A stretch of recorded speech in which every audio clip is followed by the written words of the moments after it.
میرا دل بدل دے، میرا دل بدل دے، میرا دل بدل دے. سنایا نا، جس نے مجھے سنایا تو بس میں آنکھوں سے ضبط نہیں کر پا رہا تھا. حضرت مولانا طارق جمیل صاحب کا واقعہ ہے. ایک شخص آیا مجھ سے ملنے کے لیے، خواجہ سرا ہے. میں تو پہلی دفعہ زندگی میں کوئی خواجہ سرا مجھ سے ملا. میں سمجھا کہ پراپر آدمی ہے، اتنی بڑی اس کی داڑھی اور رنگ ماشاءاللہ بڑی مردانہ وجہ.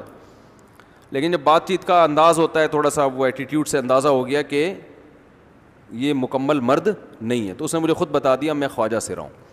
میں نے کہا بھائی ہم سے ملنے کے لیے کیسے آیا آپ، اتنی بڑی داڑھی آپ کی. اس نے اپنا جو واقعہ سنایا نا، میں 3 دفعہ وہ واقعہ سناتے ہوئے رویا ہوں. اور جب وہ سنا رہا تھا اس وقت میرے آنکھوں سے آنسو نکل رہے تھے. اس نے یہ ابھی بھی میرا بیان سنتا ہے. اس نے واقعہ سنایا کہ میں جب پیدا ہوا تھا نا تو میں خواجہ سرا تھا. گھر میں ایسا بچہ پیدا ہو جائے والدین کی طرف سے عزت نہیں ملتی. جب 10-12 سال کا ہوا تو نہ بھائی مجھے عزت دے رہا ہے اور نہ میرا والد مجھے عزت دے رہا ہے. میں بھائی کے ساتھ کہتا ہوں مجھے باہر لے کے جاؤ تو وہ کہتے ہیں لوگ میرا مذاق اڑائیں گے تمہیں دیکھ کے. ظاہر ہے اس کی حرکتیں تھوڑی زنانہ لڑکیوں والی حرکتیں ہوتی ہیں. اور والد بھی کہیں محفلوں میں نہیں لے کے جا رہے، ایک مذاق اڑایا جاتا ہے. کہنے ایک دفعہ میں کہیں گزر رہا تھا تو یہ جو ہوتے ہیں نا خواجہ سراؤں کی پوری ایک جماعت تھی. انہوں نے مجھے پہچان لیا، دیکھا اتنا اچھا. اس وقت نہ اس کی داڑھی اور یعنی اس میں خواتین والی ہی علامتیں تھیں زیادہ.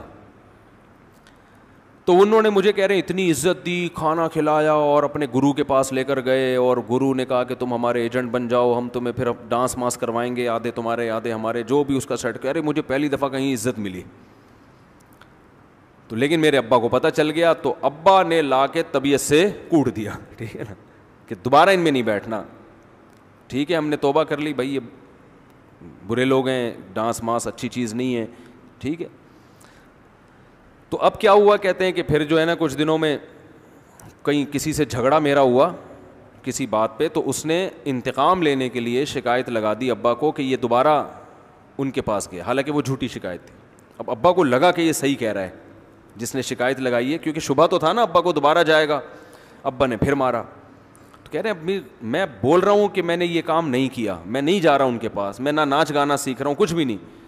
لیکن ابا نے اس کی باتوں میں آ کے انکوائری نہیں کی ہوگی پوری، وہ سمجھے ہوں گے کہ بھئی ایسا ہی ہے. تو ابا نے پھر کٹائی لگائی.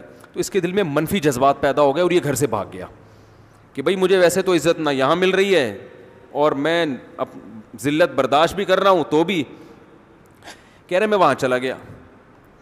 تو جب میں وہاں گیا ہوں نا خواجہ سراؤں کے ہاں، تو وہی گرو اور ڈانس، اور پھر اس نے مشہور کچھ ایکٹروں کے نام بتائے جن کے ساتھ ہم ڈانس کرتے تھے. اور پیسے آنا شروع ہو گئے، آدھے گرو کی جیب میں آدھے ہماری، اور ہٹو بچوں. لیکن ظاہر ہے یہ کوئی عزت دار راستہ تو نہیں ہے نا.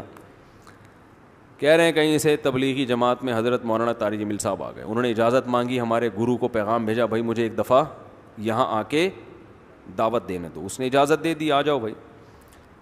بیان کیا، ان کو سمجھایا بھائی یہ زندگی نہیں ہے، اللہ کی سیروزے کے لیے بہرحال ترغیب دی. کہہ رہے ہیں میں تیار ہو گیا، باقی لوگ تیار نہیں ہوئے، میں تیار ہو گیا. کہہ رہے میں نے گرو سے اجازت لی. اس نے کہا جاؤ لگا لو سیروزہ. تو کہتا ہے کہ جب میں حضرت کے گھر پہ گیا ہوں نا تو حضرت پہلے سے دروازہ کھول کے ایسے انہوں نے دونوں بازو پھیلائے ہوئے تھے استقبال کے لیے، پہلے سے کھڑے ہوئے تھے علماء کے ساتھ. کہتے اتنے مشہور آدمی، اتنی بڑی سیلیبریٹی اور اتنے بڑے بڑے علماء، ان کی پگڑیاں، ان کے اتنا خوبصورت لباس، جو خود عزت دار لوگ ہیں. کہہ رہے ایسے جو ہے نا میرے استقبال کے لیے دونوں بازو پھیلا کر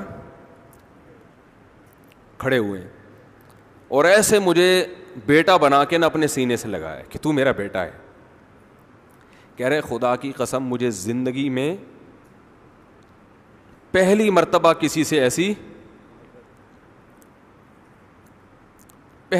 ایسی عزت ملی مجھے کسی سے. اور اس عزت دینے میں مولانا کا کوئی مفاد،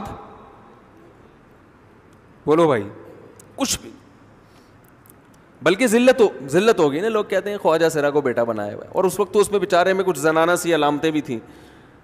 تو خواجہ سرا کو کیا دے رہے ہیں؟ عزت دے رہے ہیں. کیا کسی تاجر پہ محنت کرو تو تھوڑا چندہ دے دے گا مدرسے کو, ایسا ہی ہے نا. اور کسی افسر پہ محنت کرو تو تعلقات کیا ہو جائیں گے, جب وہ دین پر آئے گا تو اس سے کیا فائدہ. اس کو تو باپ ایسے ان لوگوں کو ریجیکٹ کر دیتے ہیں, بھائی اپنانے سے کہہ رہے مجھے یہ اپنا رہے ہیں, ایسے سینے سے لگایا انہوں نے, اور مجھے سہروزے کی جماعت میں اپنے ساتھ لے کر گئے, کھلاتے تھے, بڑا خیال رکھوایا میرا. کہہ رہے اس کے بعد پھر میں نے گرو سے اجازت لی, وہ گرو چھوڑتے تھوڑی, ان کو پیسے ویسے دیے, جان چھڑائی نا, وہ بھی غلامی کی طرح نکلنا پڑتا ہے, پیسے دیے پتہ نہیں کتنے لاکھ یا کتنے ہزار روپے, وہاں سے پھر نکل کے 4 مہینے اس میں بھی خیال کیا. تو پھر تبلیغ کے بزرگوں سے ملا, پھر انہوں نے پورا مجھے بتایا کہ بھائی تم یہ علاج کرو تاکہ تمہارے اندر یہ زنانہ علامتیں ختم ہو. تو وہ علاج کر رہا تھا ماشاء اللہ, اس انجیکشن لگے, انجیکشن میں ڈاکٹروں کی بھی مدد کروائی. یہ ایسی این جی او ہے میرے بھائی جس کو کوئی بھی این جی او نہیں کہتا, نہ ان کے کوئی اشتہار آ رہے ہیں. کتنے لاکھوں لوگوں کو اس طرح سے یہ لے کر بھی آئے اور ان کے مسائل بھی حل کیے, مگر نہ کوئی ویڈیو بن رہی ہے, نہ کوئی اشتہار آ رہا ہے. یہ تو اس نے خود مجھے بتا دیا نا, اور اس نے کہا ایسے سینکڑوں لوگوں کے ساتھ ہوا ہے. تو اس کی ماشاء اللہ اب داڑھی نکل گئی. اس نے کہا آہستہ آہستہ میں اللہ سے امید ہے کہ مکمل مرد بن جاؤں گا میں. تو یہ ہے وہ دعوت جس میں آپ کا کوئی مفاد بولو نہیں.